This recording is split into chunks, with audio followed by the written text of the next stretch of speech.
too on the volume, so if you need to, you won't be able to hear it yet because I don't have us on, okay?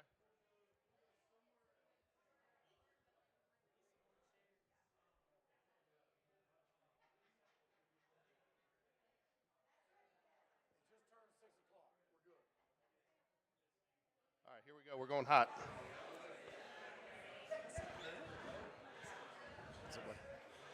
Those pants work? All right, it's time for the JAG Connection live from Walk-Ons here Sunday night, opening week of the season. Jags come off a Friday night victory, 17-13 over Sparkman Senators on the road for the second year in a row as they kick off play in still 6A, but still an elevation in the league play from 6A to 7A. 7A is now 6A, but hey, Coach, first off, I want to thank Walk-Ons for being a sponsor this year. We moved. I want to thank everybody. We've already packed out the room. We're going to have to probably get a bigger room next week. So for those of you still coming, come on. We'll find a place for you. I want to join you. I also want to thank Walk-Ons for Friday night, Coach. They simulcast the game here for you Friday night, and we got a picture of it here. So they had you on 3 screens up here, people watching. So while we want people to come out on Friday nights, talk a little bit about what that means to the program for people who may not be able to make it for the whole game, being able to watch it at a place like Walk-Ons on Friday night. Well, it's pretty cool that the kids get to see it. You know, that they know they're on at Walk-Ons. You got families that have nothing to do with Spain Park that get to watch our kids and our band and our the kids, the football players, the band, everybody. The picture of that you sent me of everybody watching it from behind, that was really, really cool. But I don't know. Hopefully this thing keeps growing and more people can watch. So, Coach, dangerous victory on Friday night. When I say dangerous, that was a dangerous quarterback you faced, and they were 2 plays away from you guys walking out of there with a loss. Talk a little bit what you learned about your team Friday night. Well, we learned that our kids aren't, they're not afraid of adversity. It wasn't going good, and we couldn't really get in a rhythm on offense sometimes, but, we had to, our plan was to run the ball and play action, but, we had to start throwing it around. And if you would have told me Nash would have thrown it 33 times, I probably wouldn't have believed you. But, it's just an Sorry, we're still messing with audio a little bit. There you go. That's better. Well, it just goes to show that, we can win a couple different ways. It's not always going to go as planned, and sometimes you got to change the script, midway through. So our kids are resilient. Our coaches didn't panic. None of the kids panicked, and, we made enough plays to get out of there. One of the things we talked about in the pregame as we were leading in was 3 returning starters on defense. But when you go to the 2 deep last year, it's 7. And you guys, that's one thing Coach Bush has done a very nice job of the last couple of years. And you guys offensively is getting guys meaningful reps, even though they're not starters. How big did that play into Friday night, having guys with experience that maybe didn't have starting experience? Yeah, I mean, it's huge. Our coaches do such a good job of getting our kids prepared, every position where, they might not have had a lot of varsity reps, but they're getting a lot of reps of what we're asking them to do.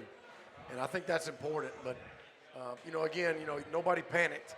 You might have had somebody with not a lot of reps next to somebody with a whole lot of reps. So it balances itself out. But, I think our kids are very prepared and exactly what we're asking them to do.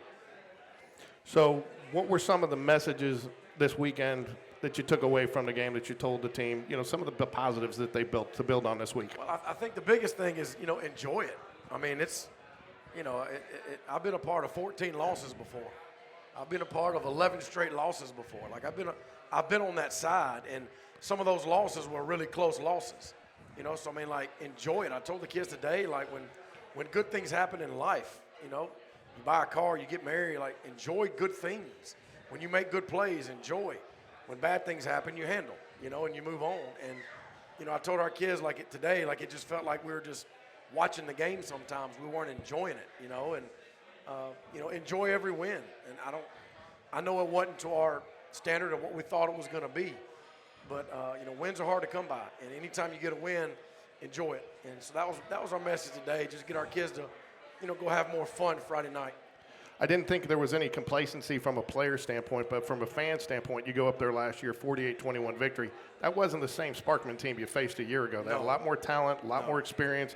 They're gonna be scrappy, and they're gonna be somebody to contend with throughout the season. Yeah, Coach Watson's a good friend of mine. I really like him, and they were well coached. And that quarterback, he's electric. And it's hard to gather him. It's hard to put a net around him. I mean, he's very, very, very good. And the fact, if you hold somebody to 13 points, you should win every game you play. So I mean, first half was kind of, they had long drives and they kind of started the game off, kind of muddied it up a little bit, and they kind of set the pace instead of us setting the pace, and it kind of lulled us to sleep a little bit. But again, I mean, our kids answered every time they did something. Our kids had an answer for it. So, but I do think Sparkman is a whole lot better than they were last year. One thing I was impressed with, appreciate the sideline pass this year because it helps us prepare for the show and some of what we can hear what you guys are saying, and we obviously don't share anything that we shouldn't. But one of the things that really impressed me was the coaches were still, even though it wasn't going your way in the first half, you guys were very positive. I think you guys kind of expected, you didn't know what to expect that game, and you were going to have to make some adjustments. So was that kind of how it felt? Sure it did. I mean, I told the kids all week, and we've been telling them for a while now, like, Hudson Reed isn't here, E.J. Curley, Brock Bradley, those guys aren't here. So when it does hit the fan and when things aren't going well, we got to see how this team responds. And I think one thing that was kind of a constant across the kids and the staff is nobody panicked. Nobody panicked. Even when it didn't look good and we were making a lot of mistakes and a couple of bad calls. I had a couple of bad calls myself. Nobody panicked. And I think that's just a credit to where our program is, led by our staff. And there's a lot of trust on that staff that we're going to get it fixed. If something needs to be fixed, we'll get it fixed. Special teams, we've talked years past, sometimes that's probably why you don't have any hair left. This year, though, that was probably one of the positives going into the season. That was probably the one unit that you returned to completely intact with special teams. And they made a big field goal in the second half to kind of give you a little bit of breathing room. Well, I mean, I told the kids today, like the 5 points we got off of special teams was the difference. The 2 extra points and the field goal. We don't have those 5 points, we don't win. So I mean, it's very, very important. Zach Van Pelt had a 59-yard punt that flipped the field early in the game. Those things are huge. Brooks Brand caused a fumble on one of the kickoffs. We didn't recover, but he caused the fumble. There was another fumble on punt because Zach kicks it so daggum high, and a lot of times when the ball goes up on punt really high, the returner has a tendency to kind of get lost and fumble, and he did. So there was a lot of good things on kickoff, on punt, and extra point field goal that we can build off of. But Coach Thompson does a great job as coordinating the special teams, and I thought it was really clean by them. Before we get into the chalk talk and go through some plays, we talked in the pregame show, 3 things that you said that they had to do is you wanted to see them come out swinging. I felt like both teams kind of came out swinging. Nobody really had the advantage there. Protect the ball. You both had 1 turnover, so you're even there. And then it was minimize mistakes, and it really felt like that was probably the difference in the game. You guys probably made a few less mistakes Friday night than they did. We did, but we had a chance for 3 interceptions, and we don't take advantage of it. We had 10 offensive penalties, so I mean, there's plenty of things we've got to clean up that don't really have anything to do with an opponent. It's us, and I got to do a better job of making sure we're more disciplined, where we don't jump off sides and we don't not snap it when we're supposed to, and a lot of little things that I've got to do a better job of cleaning up, but. We just got to clean that up. I mean, you're right. Sparkman came out swinging on us, and we swung back, but it was just they lulled us to sleep.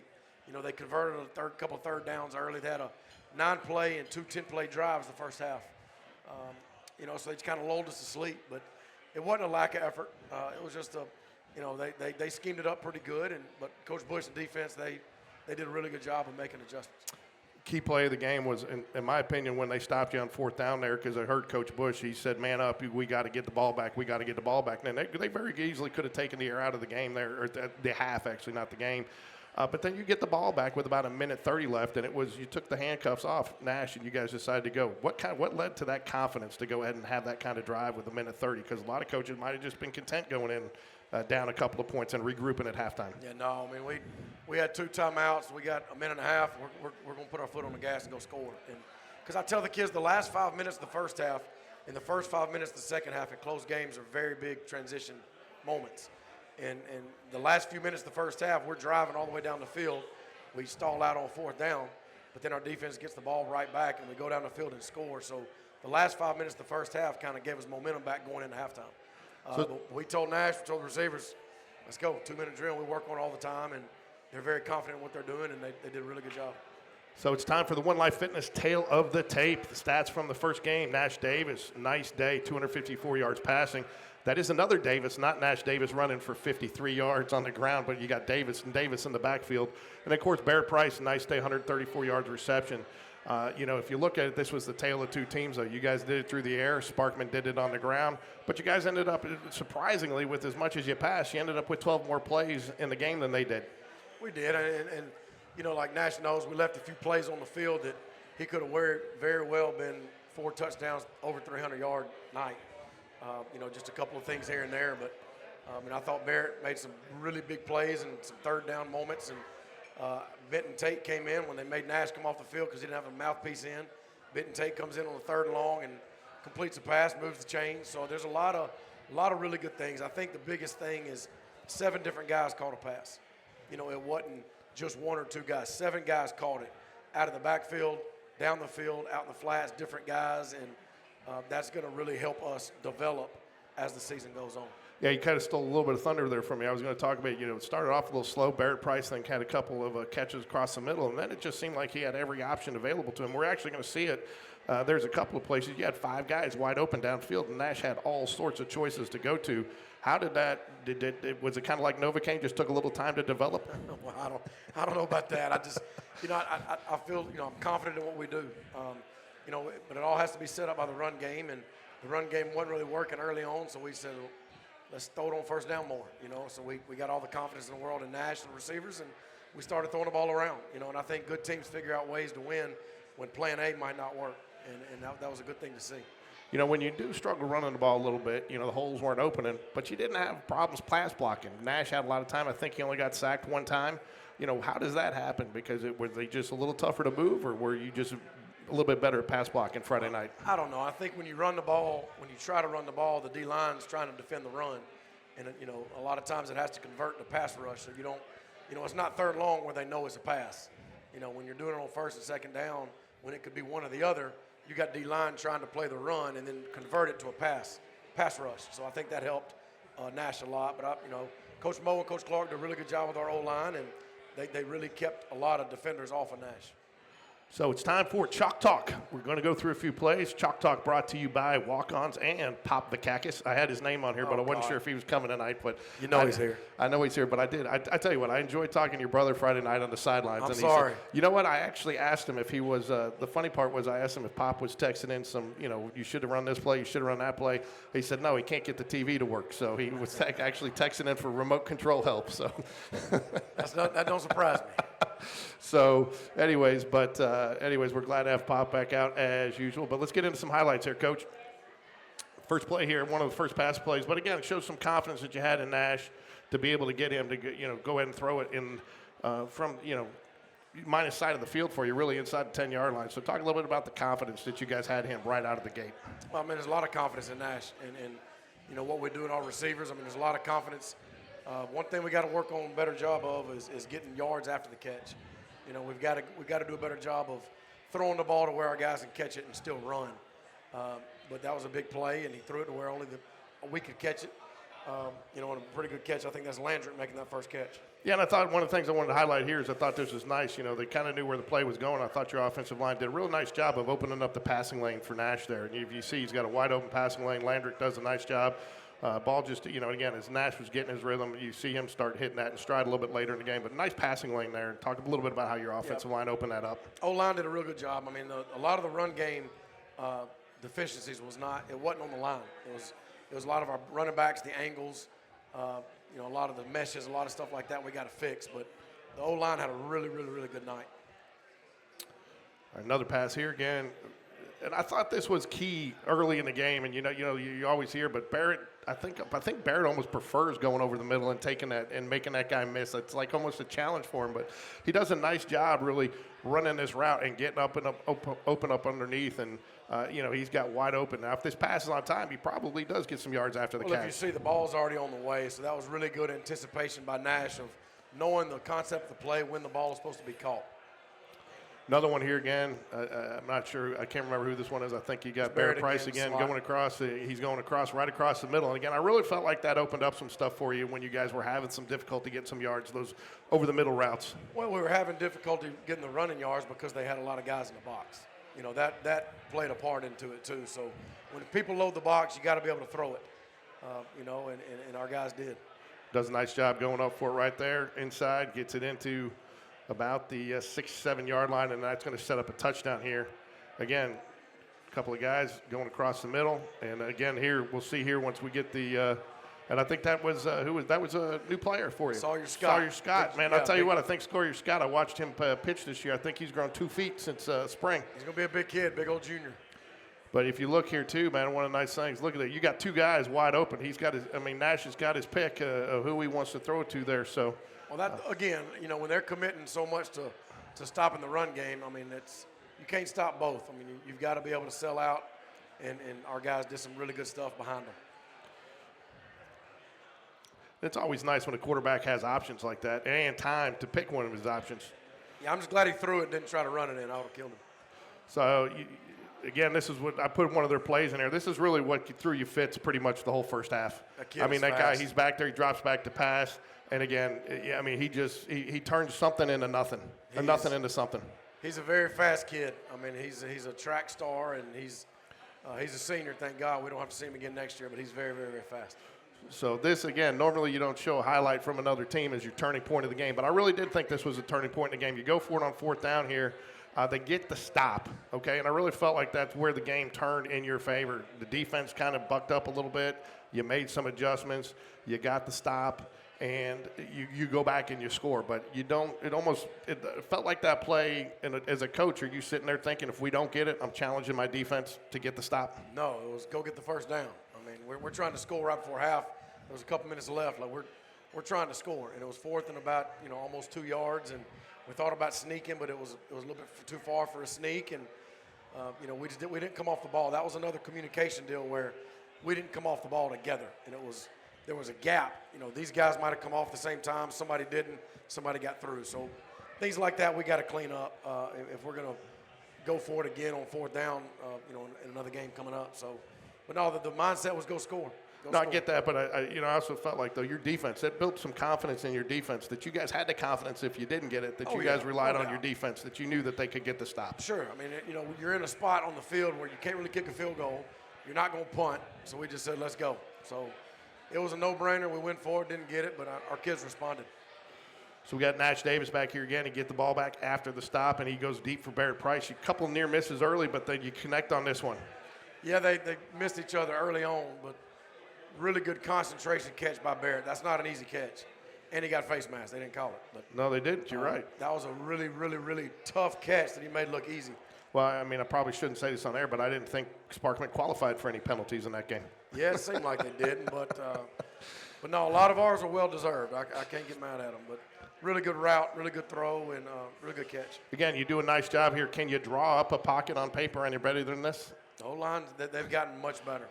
And then again, you look here too. I think Barrett and the whole team. They did look. You got 1, 2, 3, 4, 5, 6, and this is the guy. That ends up getting it. Does a nice job. So again, Nash had tons of options with time, and again, he gets the right read here, which I thought again really opened it up for the opportunity to score there right before the half. Yeah, anytime you get a 2-minute drill, you want to complete. You want to get going. On the first down we completed. But you're going to have a big play somewhere, and that was it. And that was a really good catch. Nice job here again. Gets it into the flat, and you let C.J. Davis just put his head down and go for it. That was a big moment. I mean, I think there was like 20-something seconds left after we scored. But, again, it was the last drive of the half, and that's what we had to get done. Again, nice job here by both the receivers. You got an opportunity for an offensive pass interference here. If you make contact, they ran the routes very clean, very nicely. Gets the separation he needs to get open in the space. But again, that's a dangerous play right there because a lot of times you do see an offensive pass interference if they get too close. Yeah, I mean they did a really good job, and CJ knows what to do when he gets it. You're going to have to tell me what happened here. I guess on Huddle they had it as did we get the fumble here? No, it was 4th down. Right. And Huddle had a 2nd down, but we fixed it. But it was 4th down, J-Mo comes up, make the stop. He fumbled it, but I think they recovered it. I did too, but it went down on the stat play. But again, nice job here. He tries to bounce it outside. Guys staying at home and cutting them off. And again, you're not going to tackle him with one guy. He had 3 guys in on that tackle, so nice job. Yep, Garrett Hoffman, only points in the second half was the 3 points that made them have to score a touchdown to beat us late, which was big. Well, and again, too, I think some momentum for you, too. Gives you a little confidence. You had a nice sustained drive there. You don't want to walk away with no points. So you bring on your field goal guy to walk away at least feeling good about the drive. No doubt. I mean, it's not an easy kick to make from the left hash or right-footed kicker, but he did a really good job. Nash, nice job again going across the middle here. I think that's Barrett, the full price. He's worth the full price of admission. Yeah, good throw and catch. Again, if you commit that many guys in the run, you got to be able to throw it. And you got to have the confidence to do it, and they do. Wide open spaces there in the middle. And again, and you said you wanted some yards after the catch. That's one thing I noticed, and I don't know if there was a challenge to your wide receivers in the second half. They didn't go down quite as easy as they did in the first half. Well, the balls, the passes that allow them to run like this, really good. That's a really good pass. That's not an easy throw to make, but it allows Sawyer Scott to be big and strong and run. He does a nice job here. You can see Sawyer Scott. Again, the motion, you used a lot of motion in your offensive sets there. And, again, you look here, if you get him, that's wide open. There's nobody over there. So if he runs a good route and he can get the inside leverage, which is what he wanted there, it's going to turn into a play like it did. Well, last year against them, we ran out of that same formation, like a sweep, a bunch. So we knew they'd stop that play. If they didn't do anything else, they were going to stop that.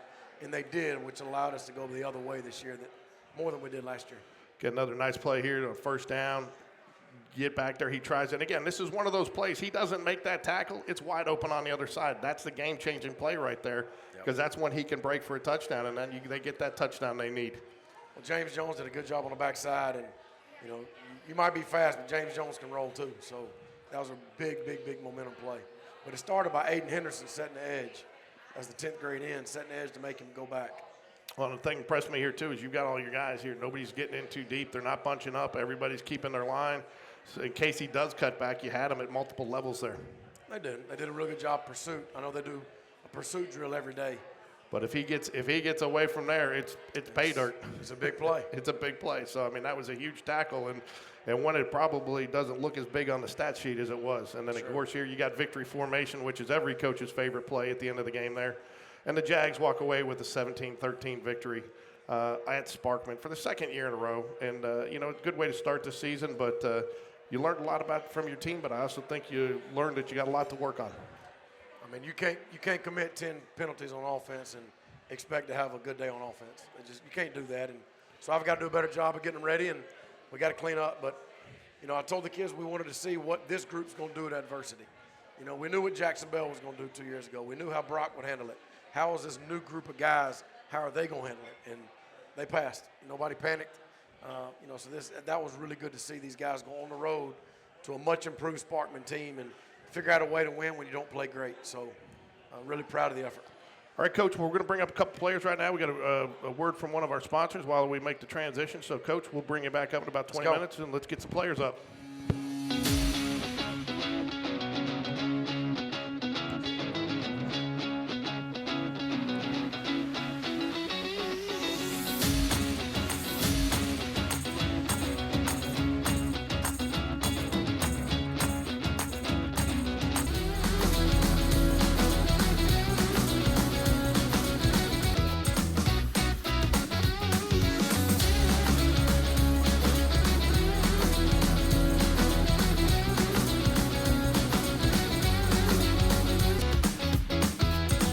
Here at One Life Fitness, whether you have pain and disability or whether you're training for high performance, we train athletes from 9 years old all the way up to 90.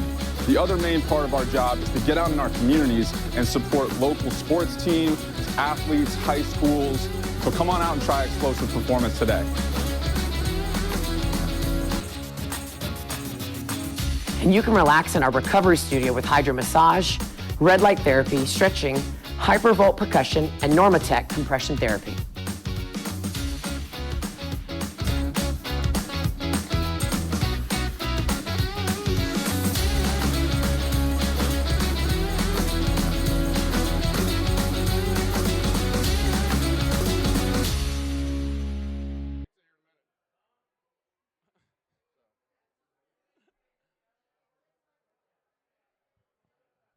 All right, we're back with players Nash Davis and Barrett, the full price.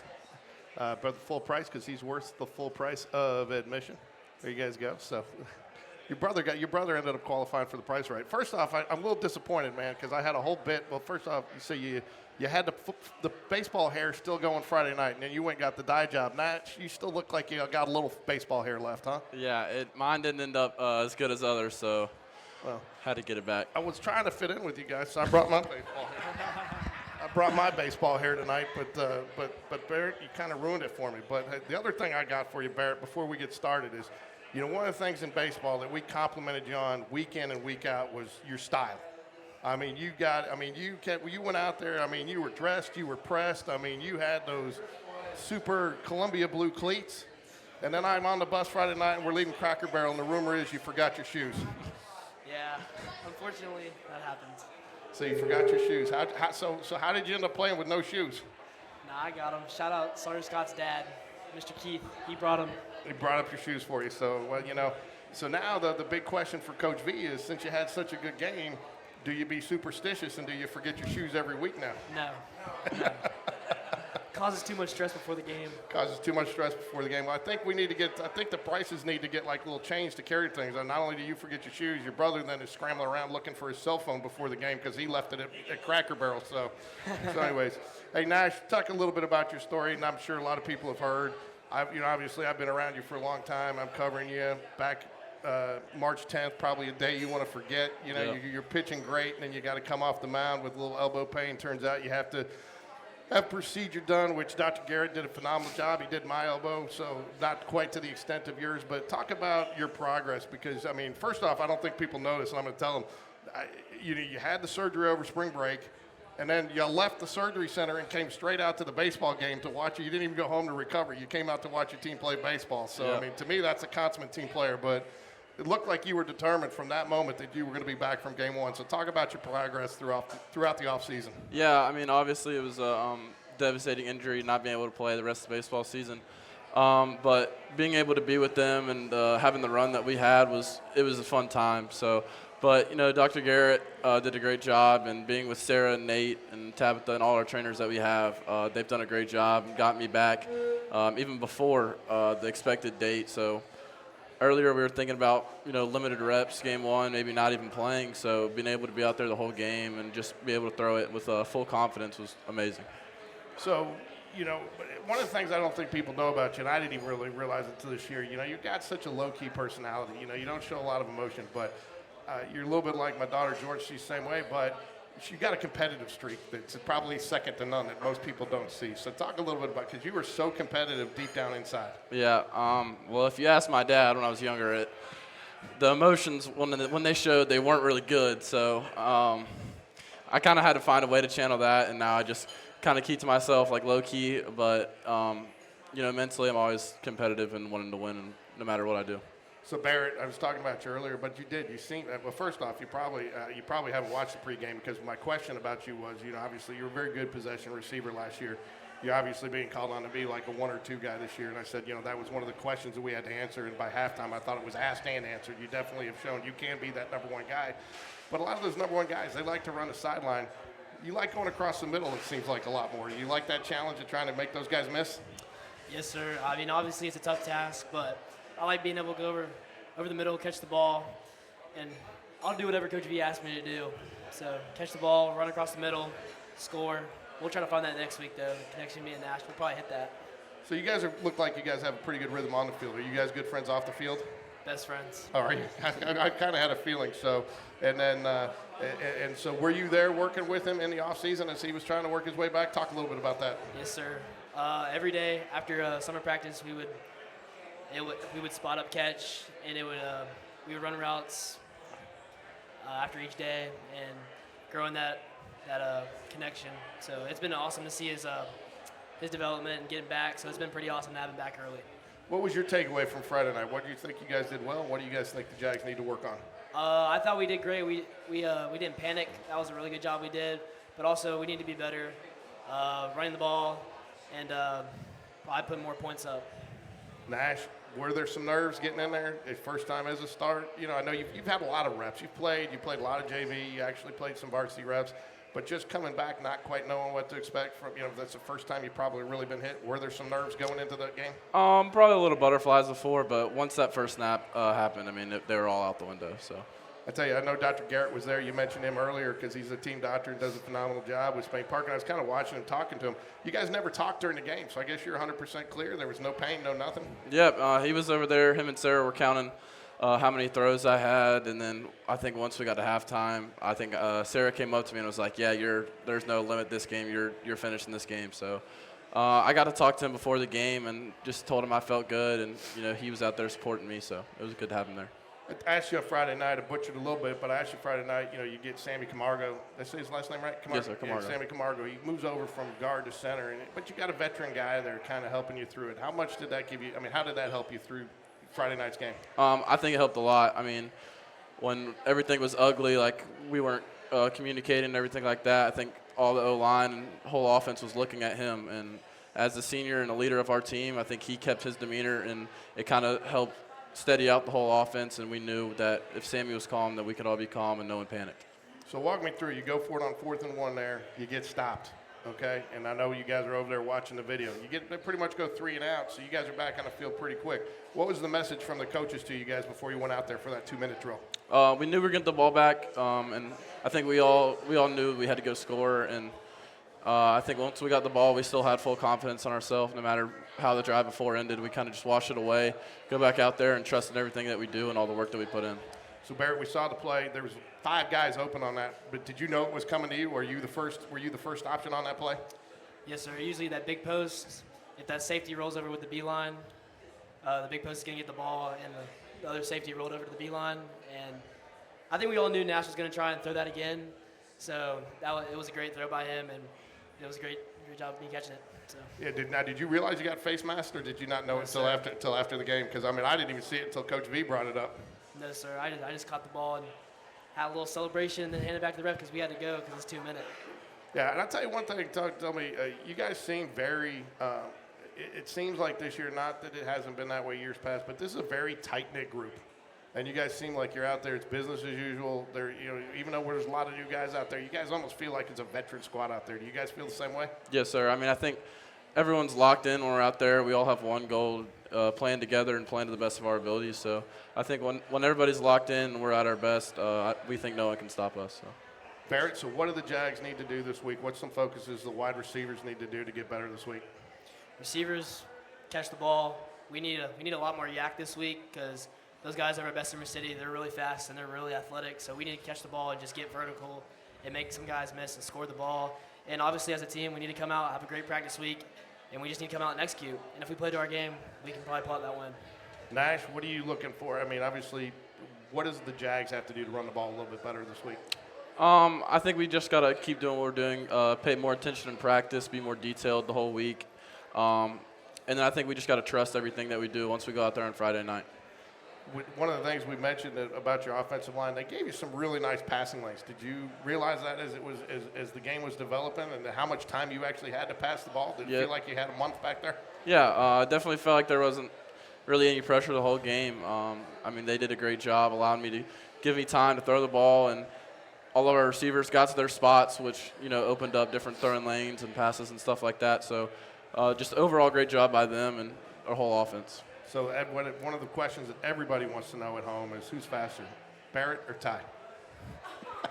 We all know the question. We all know the answer. I think both of them will answer differently, but you know the answer.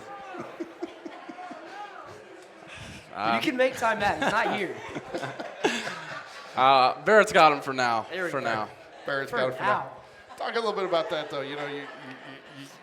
You're a good kid. You came up. You've had success early. Your brother's coming up having success. Do you enjoy playing with your brother, or do you rib him pretty good? I love playing with my brother. Do you? It's awesome having him out there. Kind of reminds me of younger me. Works hard, does his job, and in practice he's done a great job. And seeing and playing with him out there on that Friday, it was pretty fun, and it was a nice moment to enjoy. Now your dad's got a little bit of quarterback in him. So does he work you guys after practice in the backyard? You guys run some routes for him? Yeah.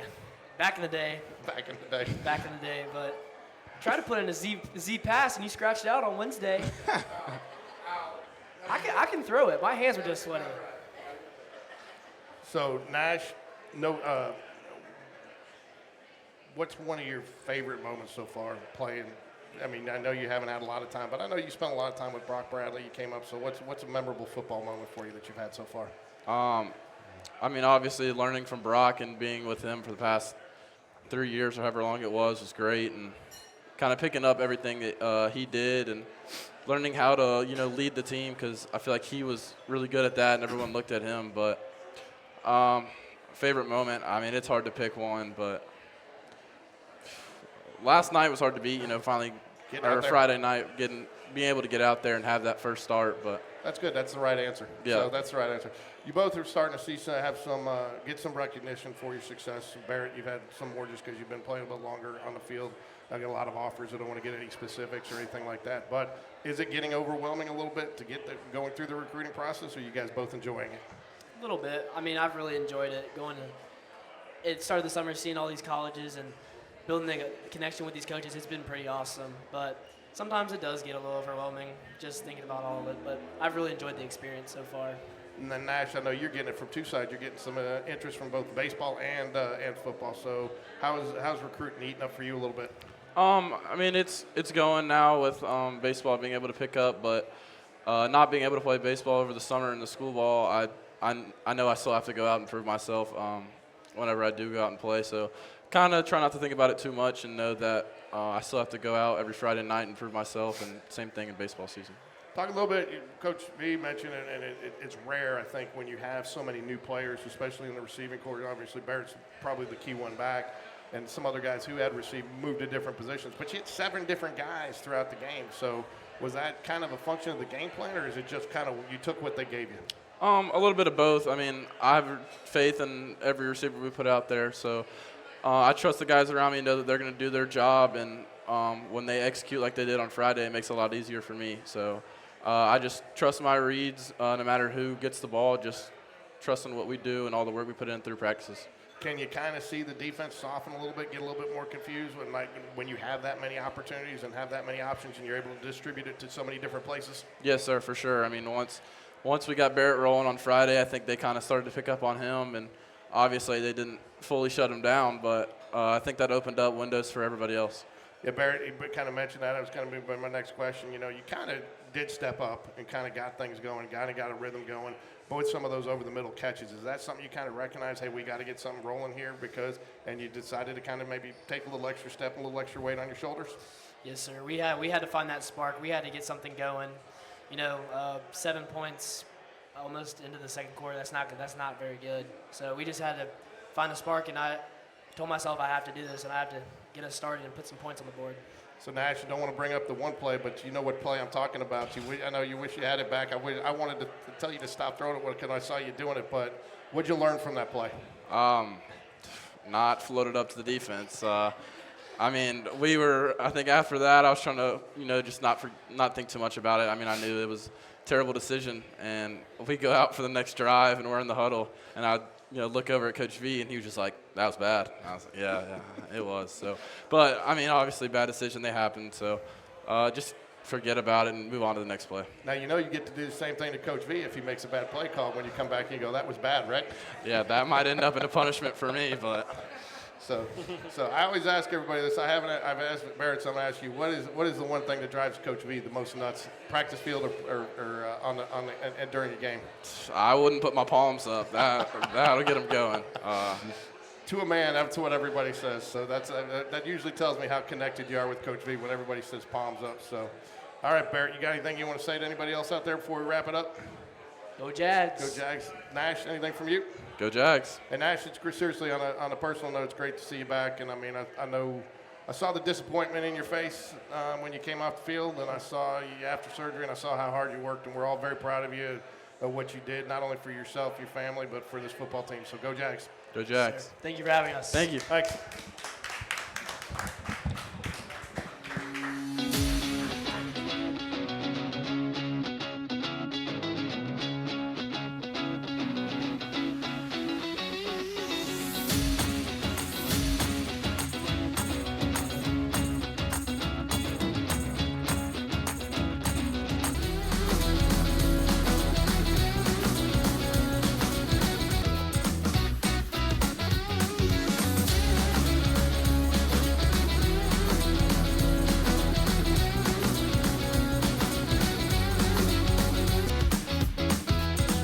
Here at One Life Fitness, whether you have pain and disability or whether you're training for high performance, we train athletes from 9 years old all the way up to 90.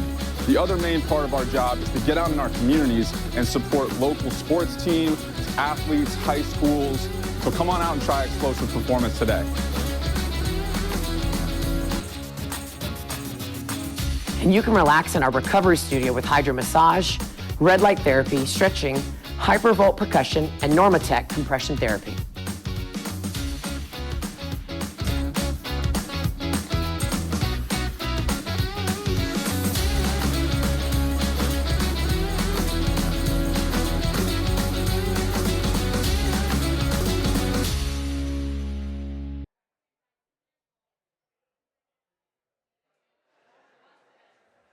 All right, we're back. I want to thank One Life Fitness for their sponsorship of the JAG Connection as well as walk-ons.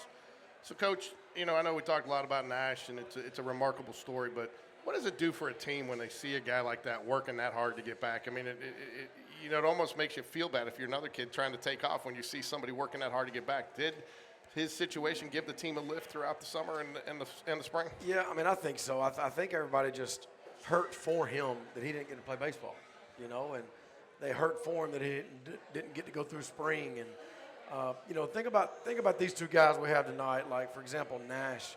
He could have been a 3-year starter a lot of places, but he waited his turn. He waited on Brock. He could have been a 3-year starter a lot of spots doing a lot of stuff, So his offers and his blessings for the next level, they're going to come. And they're going to come. When they do, they're going to be a lot. And it might be football, baseball. He's going to have to make that decision for himself later on. But, he waited his turn. So Barrett, he's got all these offers. But what Barrett's done, he's gone and camped. He's not getting these offers off of anything else. Like, he goes to the camp. He went to Georgia. He earned it in front of Kirby Smart. He went to Florida and earned the offer in front of John Summerall. He's gone to Oregon. He's earned everywhere he goes, he's earned it, So, these two guys here, I mean, they're kind of, Barrett's kind of blown up the last 6-7 months, and Nash is going to blow up, but they're both team first guys. And, when you see somebody like Nash have the injury, didn't get to play baseball, and knowing he's a really big-time baseball player too, it hurts for you, but no, everybody's pulling for him, and glad he's back for sure. One of the things I didn't get a chance to get it, we didn't get to copy the video, but I wanted you to talk about it, is a little thank you video or a good luck video that you had done by all the kids playing college football right now. Talk about the success of that. I think, was it 19 kids out there?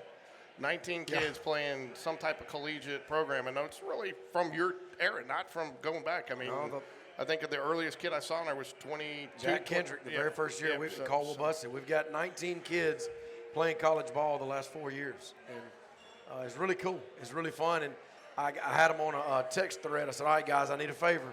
I need y'all to send me, a little video, and they just started popping in, and I don't think people realize, but on the Jonathan Bibbs video, he has a Spain part. He has an SP tattoo on his chest. Okay. So that's why he did his without a shirt and said, but you couldn't really see it, but Jonathan Bibbs is playing big-time ball at Central Florida, and he's done really well, and he has a Spain Park tattoo. So, I don't know.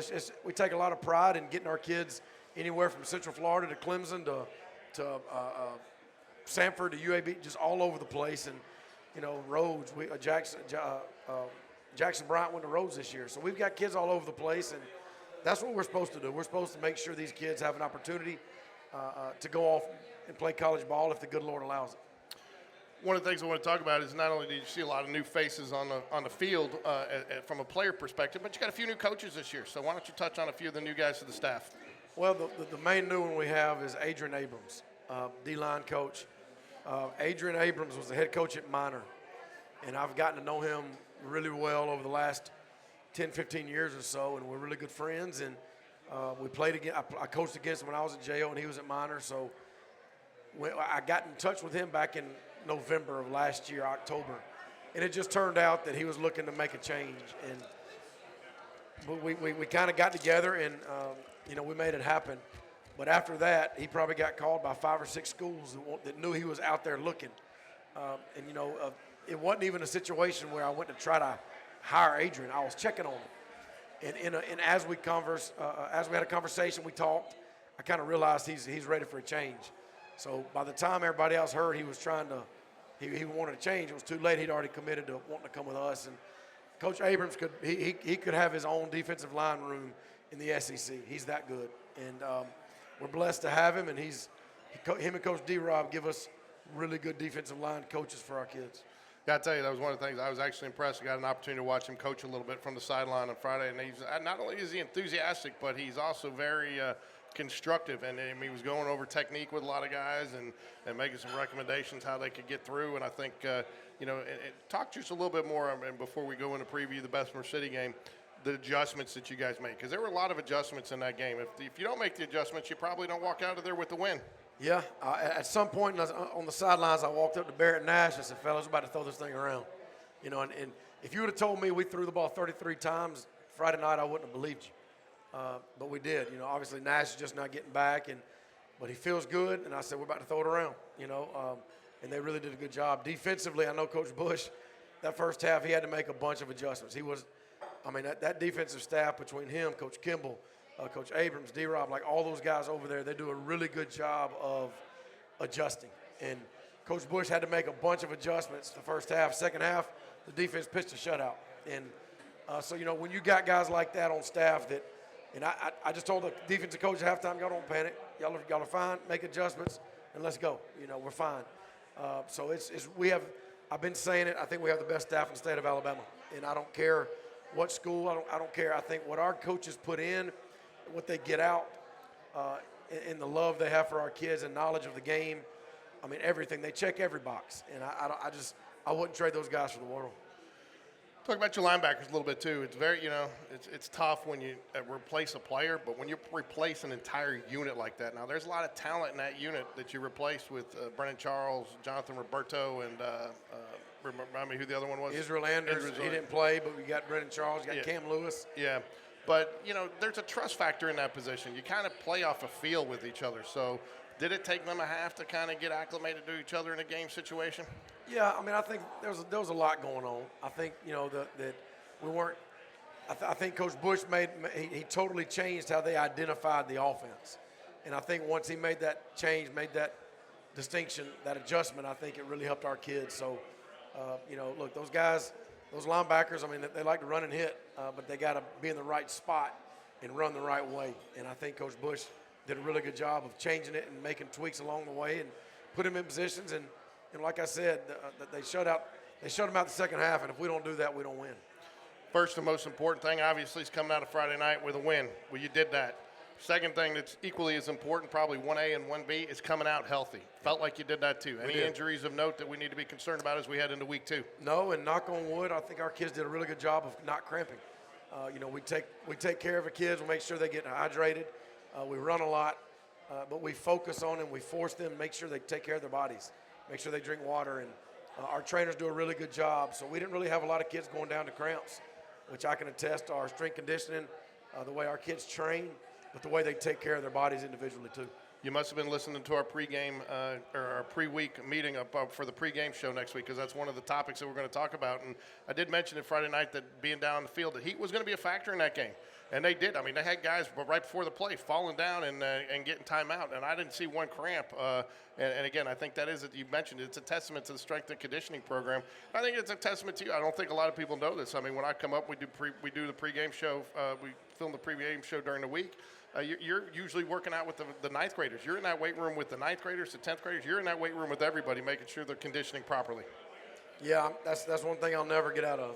If the kids are in there lifting, I'm going to be in there with them. I think that's where our program starts. I think that gives us an edge, and I want to have my hand in it. I think that's important for me to be in there. I'll never outsource that as long as I'm coaching. So it's equally as important. What's equally as important is making sure you get Pop schooled on the remote control for Friday night so he can get the TV going. Yeah, I don't know. I know this week he's going to be there, so he's going to be on his. I'm going to have to put him on a quote, like a limit on his golf cart usage. Golf cart usage. Yeah, man, that thing gets out on the 50 and it's in the way. Like if he don't like the call, he'll drive it on the. We got. You know what? Maybe we'll do. We're down there in that end zone doing the post or the halftime report. Maybe we'll bring Pop on, get a little feedback from him. Well, no, I don't mind him being in the end zone. We just need to take the key. and he don't get the key back till after the game. There you go. Something like that. So, Coach, we got the score up here. Bessemer City defeats Pell City 31-14, but that score is not really indicative of how that game was played. A couple of late touchdowns that game. In fact, Bessemer City was losing going into the second half there, but that was a scrappy game. It's a scrappy Bessemer City team. What do you expect out of them this week? Well, I can tell you this. There are 3 D linemen that they're going to throw out there, 6'2", 290, 6'4", 295, and 6'5", 330. So they're deep. One of them's committed to Auburn. One of them's his brother. They've got some really big kids. And Coach Nelson does a good job of keeping those kids in Bessemer. I mean, it reminds you, if anybody knows Birmingham football, it reminds you of the old Jess Lanier. Like those days when you used to play Jess Lanier, like they had big, strong kids that were mean, they were physical, they were fast. And he's done a good job of keeping the kids in Bessemer. Because a lot of times the kids from Bessemer were leaving and going other places. So he's kind of got them back, you know, and I have a lot of respect for him and what they do, and they're going to be violent, they're going to play fast, they're going to be big and strong, and we got our work cut out for us. What can you expect out of them offensively? Well, they've got a lot of good players. The quarterback, they have 2 kids they use. VJ Slaughter's a big, tall kid, and they got another kid that's kind of a slasher. He can throw and run, and VJ can sling it all over the yard. They've got some really athletic receivers. They have 2 really good running backs and big offensive line. So, you know, they do some things that cause challenges. They want to get athletes in space, and anytime you get athletes in space, it's dangerous, and they've got some really good players. What are 3 points of emphasis that you guys got to focus on to get yourselves better this week? Well, we got to clean up the penalties. I mean, we've got to clean that up where we can't, shoot ourselves in the foot. That's one thing, and I think defensively we got to create takeaways. We didn't get one last week, and we usually are really good on it, but we didn't.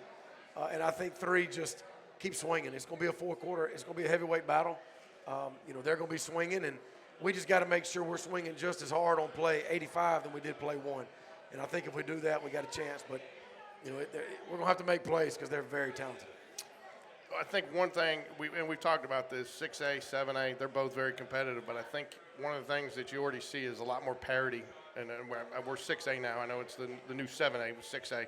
See a lot more parity. I don't think you're going to see that margin of – I mean, I think you're probably looking at a game in the 4th quarter every game this year. Yeah, I mean, it's a dogfight, and we have a really tough schedule. I mean, Bessemer and James Clements, they got a running back who scored 4 or 5 times. We play them week 10, plus our region game. So, I think the way we train, we prepare our kids for 4 quarters to still have some juice left in the 4th quarter. So that's what we expect, and we're going to have to be swinging 4th quarter just like we did the 1st. Sometimes you can get a little complacent when you walk away winning a game where you didn't play your best. So how do you combat that as a coach? How do you tell them, hey, we're lucky to have won that game. We got to do better. Well, I don't know. I told them Friday night, it was like we lost. It felt like we lost. Like nobody was cheering. We weren't like we expected more from ourselves. We didn't do it. I'm trying to tell them, y'all enjoy it, man. Like smile. We won. Enjoy it. I don't think we really did. And wins are hard to come by. So I don't think the kids are smelling themselves. I don't think they're looking at, I don't think it meant anything more to them than just winning the game, moving on, because they weren't, I don't think there's any complacency. You can't watch that film and see what we did wrong and be complacent. So, I think our kids are going to be hungry tomorrow to get better, and I know our coaches are going to be pushing them, and we're going to try to just keep pushing this thing along and get better. But the kids know we made a lot of mistakes we got to clean up. Got a lot of new faces, a lot of new parents, a lot of new kids, obviously 9th, 10th. Talk a little bit about the schedule for the week. Friday night, Jag Walk 5:30, and then warm-ups, and then kickoff 7. Yeah, 5:40 is Jag Walk, kickoff 7 o'clock. I think it's our production at our home games, I take a lot of pride in it, and because I want it to be enjoyable for everybody. I don't care if you play football, if you're a student, if you're a alumni, if your daughter is a cheerleader or like whatever. If you have no ties to Spain Park and you come to our game, I want you to have fun. And we were blessed with the lights last year.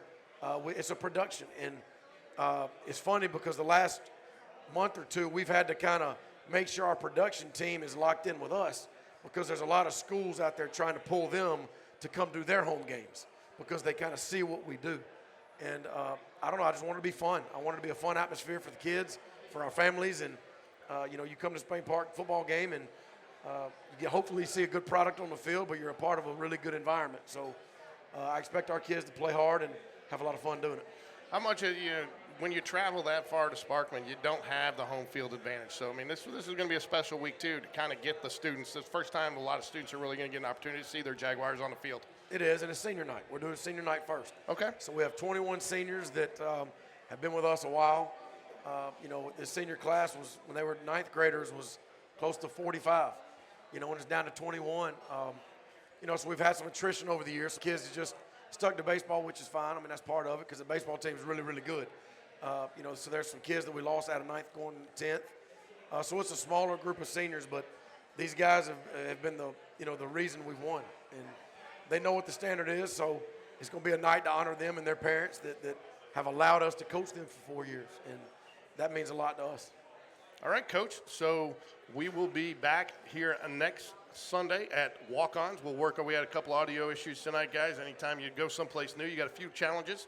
We'll also shoot for the bigger room. Want to thank everybody. What do you think? We got about 100 people out here tonight? I think so. I think 100 people, probably one of the largest crowds we've had here for the Jag Connection. Want to thank Walk-Ons. We want you at Spain Park on Friday night, but if you can't, come out to Walk-Ons and watch it if if you're multitasking. But want to thank Walk-Ons for simulcasting the game. And, of course, get there early so you can watch Friday Night Insights, the Coach Tim Vakakes pregame show, sponsored by Alabama State Representative Susan DeBose. Coach is gracious enough to give us a few minutes before the game every Friday night and kind of gives us his three Toyota keys to victory, Hoover Toyota keys to victory. So, Coach, I want to wish you the best of luck this week in practice. Stay healthy and go Jags. Thank you, man. Go Jags.